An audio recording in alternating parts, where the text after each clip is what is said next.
Hey guys, this is James from TeaDB, bringing you another Inbetweenisode. So today we are brewing up another tea that I own and another ripe. So this is sort of a complimentary episode to the Year of the Goat Yunnan Sourcing tea that I brought on a while back, or a few episodes ago. So today's tea is the 2015 Yunnan Sourcing Huirun, and it's a ripe tea. It's a little bit more expensive than the Year of the Goat, but to be honest, as someone who buys more expensive raw pours, the price difference is not, it's like 25% more or something like that. It's not something that really makes much of an impact on my buying decision. I'm perfectly willing to spend another $10 per cake to get something that's of higher quality.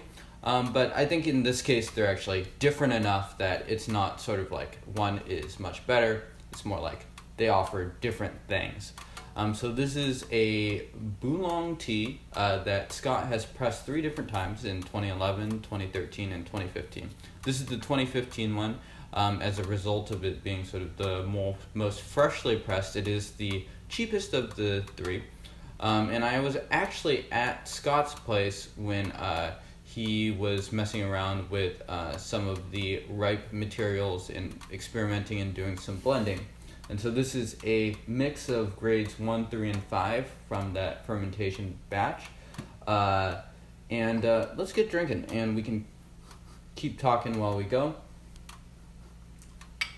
Smells like a ripe tea. I always have a difficult time describing these ripe teas, but I don't know, sort of like brown sugary a little bit, sort of a dark aroma to it. Cheers, guys.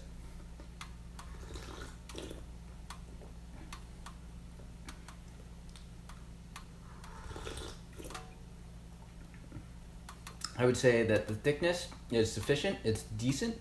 It's not quite as thick actually as the Year of the Goat.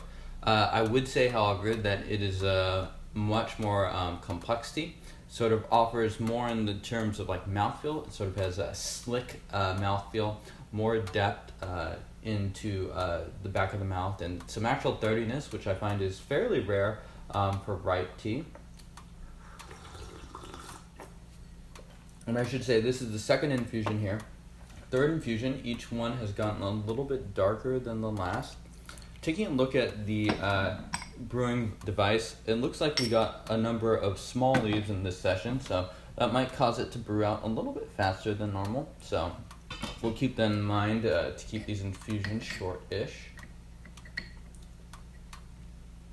And I would say compared to the Year of the Goat, on average, the fermentation on here is a little bit lighter, closer to medium light fermentation from someone that's certainly not an expert, but that's about what I would guess for this tea.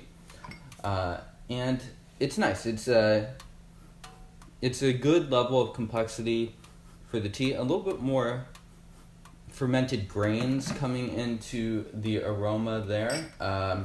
So a little bit more going on in that sense. And cheers, guys. So let's see how this third steep is different. Some of those berries coming into the taste, more woody as well. Not sweet, as it's getting a little bit thicker. The sweetness is not quite as apparent. Still offers that slick mouthfeel and a decent level of body as well. Yeah, and some berries. Interesting. And so I own a pair of these cakes. I drink ripe so slowly that it's something that I really shouldn't be buying a whole lot of. So I will drink through these. We'll see how fast it goes. Probably not terribly fast, and I will consider a restock once I'm done. I do, however, like this tea. I think it's worth recommending. If you're interested in doing sort of like the comparison across the years, try out the 11, 13, and 15. I think the 2011 sells for a little bit north or right around $40 now, which I guess is kind of pricey for a ripe cake, but if you consider what raw cakes are and the cost of a sample, I think it's also well worth trying. I've had I don't remember exactly which one I've had. I've had a couple of the past years, and I've enjoyed those as well. And they've always struck me as well above average ripe Pu'erhs. So if you're looking for a tea to drink on the daily that has a decent level of complexity and is well blended, has some nice mouthfeel and some stuff to discover later on as you just drink through your tea, I think I would recommend this cake.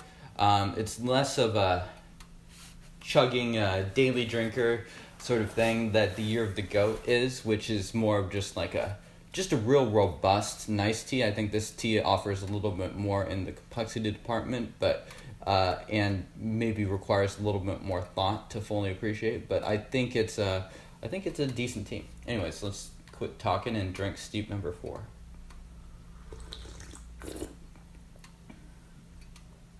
So similar to the previous infusion, there's definitely a lot more sharpness to this tea compared to the Year of the Goat, and I think you can partially attribute that to the more moderate level of fermentation. The Chateau in the Year of the Goat, I think, really helps to give it a nice round taste that's sort of like, that's really just really nice to drink as a casual drink. I think that tea is a little bit more robust in the sense that you could toss the leaves into a big old pot and brew it which way, and it will probably turn out pretty tasty. But yeah, I would also be curious to solicit Denny's opinion on this tea, as he's someone that drinks a little bit more ripe than myself, but I'm enjoying it.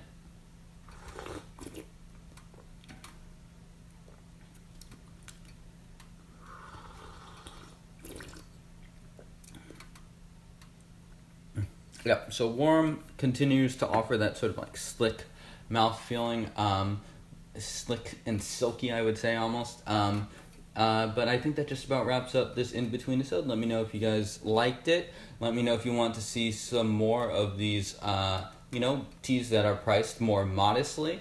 If you like seeing ripe teas, comment below and let me know what you guys want to see. And I will see you guys next time.